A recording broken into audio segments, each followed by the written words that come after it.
Oh, it told me too. That's awesome.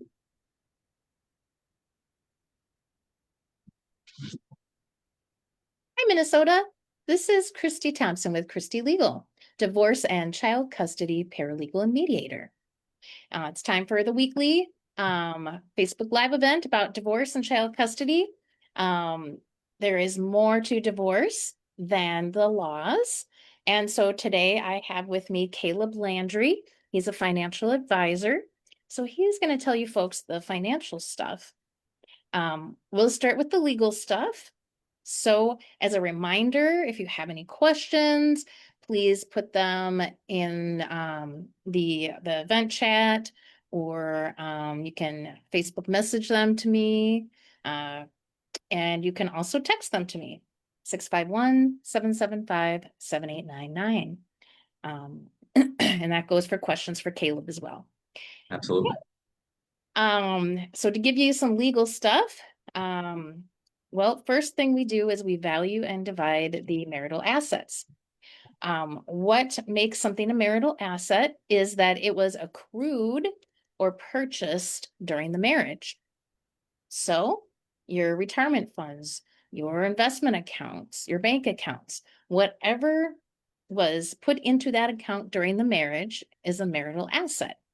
Any houses that you might have bought, and houses are special because houses are a partially marital asset, even if you purchase them before the marriage. Schedule a free consultation. That's a big one there. But automobiles, stuff in your house, stuff in your garage, everything that you purchased during the marriage is a marital asset. And so when we divorce, what we're going to do is we're going to put a value on all that. So for your financial accounts, we're going to lean on your financial advisor, such as Caleb, and we are going to ask the financial advisor to value those accounts. If you don't have a financial advisor, then I can refer you to some financial advisors who I think that you'll get along with well. And then when we have values for the financial accounts, we will put them in the marital asset spreadsheet that we'll create. We're also going to put values on the automobiles, and usually we use Kelley Blue Book for that. And then we're going to put a value on the home if you folks own a home or homes. And we can do that either with a real estate agent valuation, and you folks could each get a real estate agent to do a valuation. Or if someone is going to refinance the mortgage during the next couple of months, then we'll have an appraisal. You folks will have an appraisal done. So either way is equally valid depending on the situation. And so we will also value if you have any really expensive, valuable chattel property, which is just property that is not real estate property. I do have someone who can evaluate that as well. Normally it doesn't come to that, but I've handled some very highly conflictual divorces and it can come to that. So we put the value of everything in the marital asset spreadsheet. And we put what belongs to each person in their column. And then we have, the assets that are owned by both people. We kind of shift them around to see what is going to give each person about half of the marital assets. You folks could agree to divide the assets some other way. And you would just, tell me that, we want to each keep our own assets, or we want this person to have a little more, or whatever it is that you both agree on. When you're being amicable and you're filing for divorce jointly, you can do things differently. So we're going to move those assets around until you folks are happy with the situation. Then we're going to divide the debts. For those of you who don't know this, when you are married, the debts that are created by one of you belong to both of you. And that can be very devastating sometimes. So we're going to first list all the debts that each of you has. And then we are going to divide them according to a legal principle called ability to pay. And what ability to pay means is that whoever earns more has a greater ability to pay that debt. So we're not going to say somebody who's earning $30,000 a year, which is like $2,000 a month, is going to pay off $30,000 of debt. That would take forever. So we would put more of that debt on someone who's earning 50 or 75 or $100,000 a year.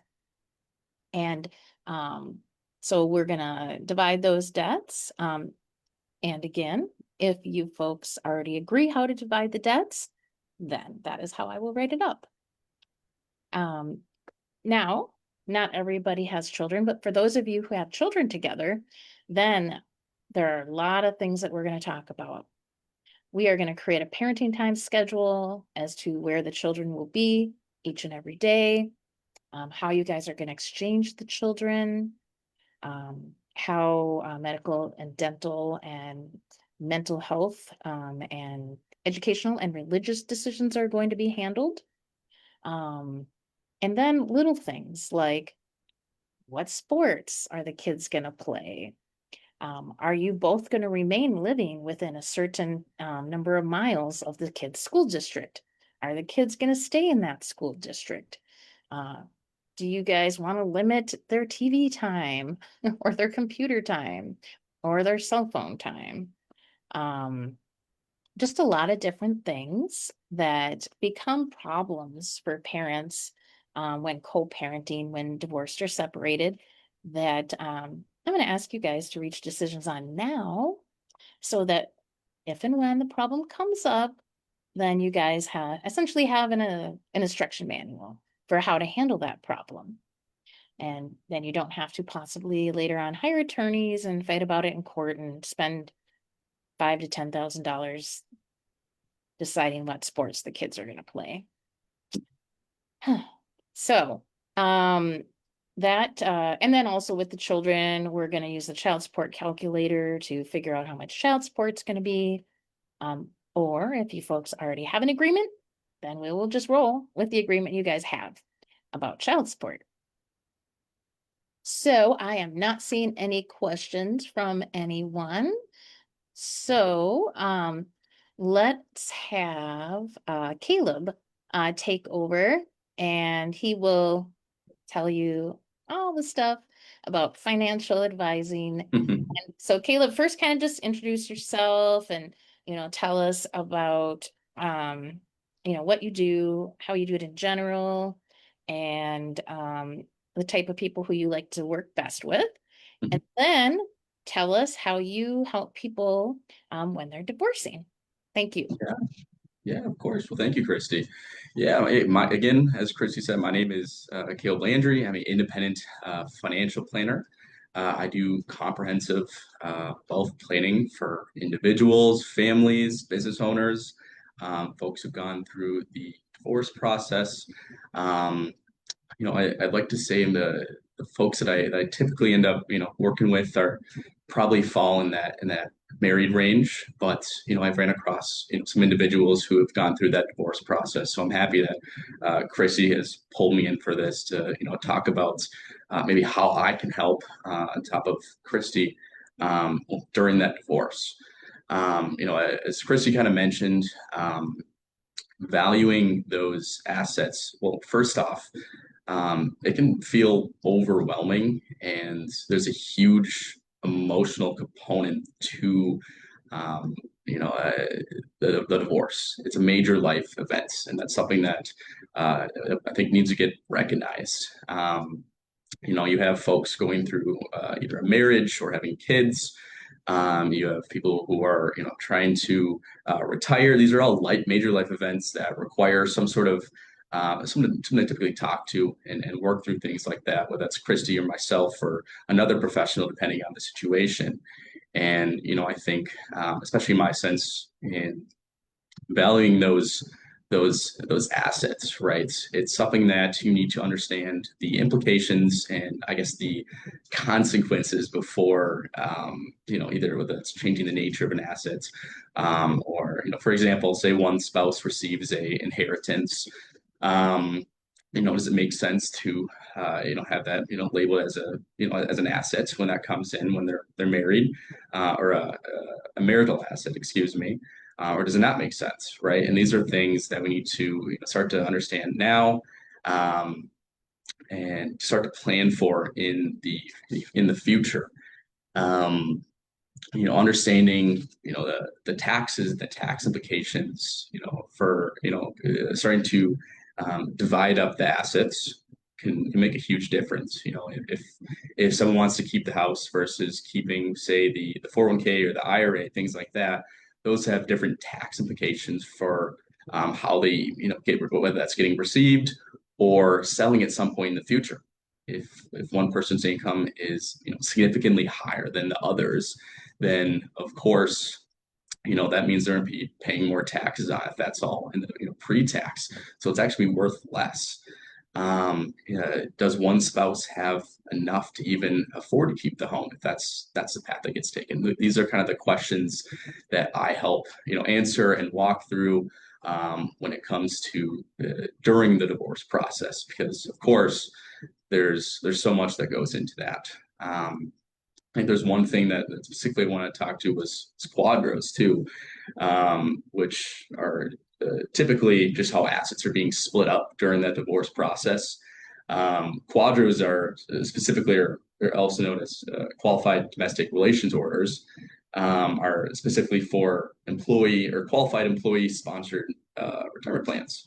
And if we're splitting up a 401k in half, both spouses are our ex-spouses are getting 50%, then if only one of the spouses had a 401k, we've split that up. And we're going to be pulling, or we're going to be issuing a quadro there to get that done. And the quadro is only for any of the plans that are under ERISA guidelines, so to speak. And then for IRAs and things that don't fall under those ERISA guidelines, Roth, brokerage accounts, things like that, you would use a transfer incident to a divorce. And that's sort of the other way to pull in those assets from or excuse me, help divide up those assets during that process. And so I think just being able to understand the tax brackets of both folks, the income levels, the debt that's getting that is of course under both spouses, is just important to help understand during that process. Awesome. Could you, because a lot of people don't know what ERISA is and a qualified retirement plan, could you list what are the types of retirement plans that you would need a quadro for? Because I know up until maybe, I don't know, 5 years ago, I didn't really understand what those words meant. No, of course.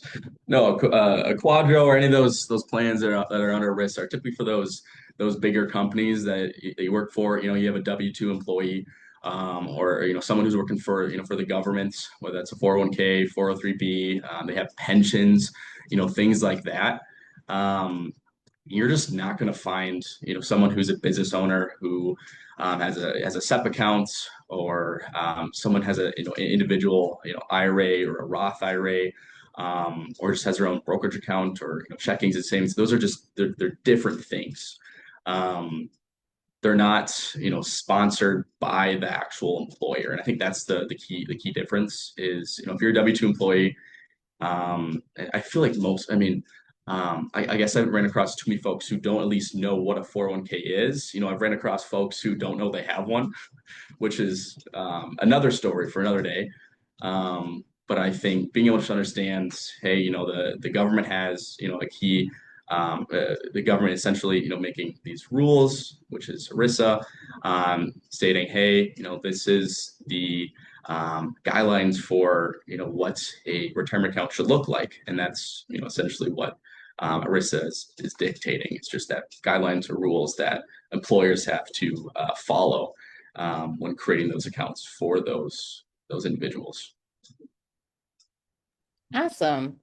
And I heard you say about tax implications Yeah, of taking various assets. And so when you work with your clients, and if they're divorcing, then you would make them aware of the actual value of that account when you take the taxes out of it. Is that correct? Is that kind of how it works? absolutely. I mean, there is some key things to remember, like specifically, I guess with that Quadro too. There isn't any tax implications as long as you pull it out within 60 days into that IRA. So there are those circumstances where there may not be a specific tax implication now, but that doesn't mean there isn't a tax implication in the future. An IRA, that's still pre-tax unless it's a Roth. And so when they pull it out after the age 59 and a half, you can pull it out without a penalty. Then there's going to be taxes on that as income. And so that's something that just has to be understood. I guess not has to, but it's something that should get understood when approaching what would you want during that divorce process, and what's that going to look like when it gets split up. If that helps answer your question. Absolutely. Yeah. Awesome. And so then, after people have divorced, be it with me or with an attorney, Hmm. Hopefully, um, you. yes, hopefully me. Um, so how do you help people after the divorce process, to make financial decisions? That's a great question. I appreciate you asking that because the divorce process is definitely more so your realm, and I'm happy there's people like you who are doing that. I think the first thing that people think of when it comes to a financial advisor or a financial planner is just the guy that manages the investment accounts, looking to get X%, return year over year in whatever XYZ positions, right? And I think there's a little bit more that goes into financial planning, which is kind of my passion. And that's more so looking at the goals behind, where people fall, and whether that's handling, cash flow, planning for, child's education, retiring at whatever age you want. Say there's a new truck they want to get, can that fit into their plan? Maybe, maybe not. These are sort of conversations that actually change or may or may not change after a divorce. I think that's something that's important to recognize is after that divorce process, you're going from a mindset of one or a mindset, a joined mindset to a more split mindset between now there's two new financial lives going on here. The goals might change. Instead of, retiring in Arizona and golfing every day, one spouse might not want to do that. Maybe they want to go to Florida, or maybe they want to stay here in Minnesota. Things like that, I think need to get talked about. It's very, specific and personal. I think there's a lot more that goes behind or goes into the actual planning side of things. It could be, taking social security or ex-spousal social security benefits, right? There are certain rulings behind that. A lot of people don't know you can actually claim, your ex's social security. It kind of depends on how long they've been married, or are they remarried yet? Is the ex-spouse deceased? If so, you might be able to claim early. Are they disabled? Again, you might be able to claim earlier than you would think. Can I still turn on mine later? These are the sort of things that I think you kind of have to question. There's again, it goes back to that mindset change from that singular to or that combined to now a singular mindset of um, pulling in a new picture and what does that picture look like. Awesome. And so when you're helping people replan their financial future, I Mhm. hear you saying that you're going to take into consideration their needs and Mhm. their future plans. Mhm. And how can you like give an example of uh when someone Mhm. comes to you and they have, say $250,000 of retirement funds from their ex-spouse, and they have, no retirement funds of their own, and they have like, $20,000 in the bank. What Mhm. like what kind of things would you talk about with them? Mhm. Absolutely. Again, I think without getting too into the thick of it, because again, I can nerd out on a couple things. That question is kind of loaded because it's going to be, again, very dependent on that client situation. What age are they, right? If we're talking about a 30-year-old, it's going to look way different than if I'm talking with someone who's 60 or 70 years old who's maybe already made that transition into retirement. So I think that does, really does depend on who I'm speaking with and what they do and everything else. But of course, we have those conversations around, okay, what's your current tax level, or income tax rate, how much you making, what's your debt at, do you have anything set aside, right? Of course, you have now $250,000. Is that all pre-tax right now? Is that post-tax? Is anything in a brokerage account? Can we pull from that to go somewhere else? Um, do you have kids? Again, it's really dependent on the client situation, which is why I just encouraged folks to at least have that conversation with me, and just to be able to pull in every single little bit of detail. Again, going back to being more about that comprehensive planner. I could be that guy that just says, "Hey, I'd love to manage $250,000. Awesome." But I think there can sometimes be a little bit more that goes into the actual planning considerations. If that's fair. Awesome. And yeah, and you said exactly what I wanted you to, which is there's all sorts of stuff involved. And so, reach out and Absolutely, please. consultation Christie as well. because it's very complicated. Every situation Hmm. is different. Um, and yeah, and I also heard Caleb say that in addition to helping you get a financial plan, that he is also going to uh lead the way for you to get an estate plan. Hmm. And could you talk a tiny bit about how the estate plan and the financial plan work together? Yeah, of course. No, estate planning is definitely a pretty key component, in my opinion, to a financial plan in general. Most folks don't know that you already have a will set up in place if you don't already have one, and that's set up by the government. And so they have directions in place, and that's going through probate, things like that. And oftentimes, I see that can take a significantly long time. It also just makes the process after, especially someone has passed away, unfortunately complicated and not fun to deal with for the remaining kids or whoever is dealing with that. And so being able to set up a proper will and trust in place allows you to help avoid whether that's probate, save money in taxes. Um, Again, it really does just help round out or polish up that plan of yours. I think there's another funny little story that I can add on, if you don't mind, Christy, in regards to beneficiaries too. I actually just worked with a client about a month ago. We can call him Jim for what reasons. Jim here has been divorced for about 3 to 4 years, and I found it really funny because he never had updated his beneficiaries on his 401ks and his IRAs from his ex-spouse. And so this was a conversation that we had was, do you want to change them or keep that his ex-wife on it? And funny enough, which may or not be, my recommended.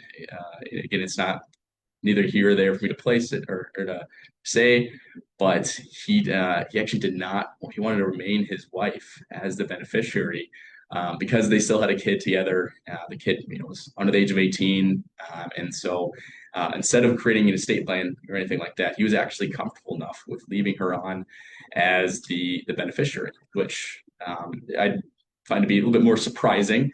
But again, being able to have that conversation with them and understanding, hey, you still didn't know about this, and this is something that you could change or could not, is something I recommend to anyone who's curious about after going through divorce.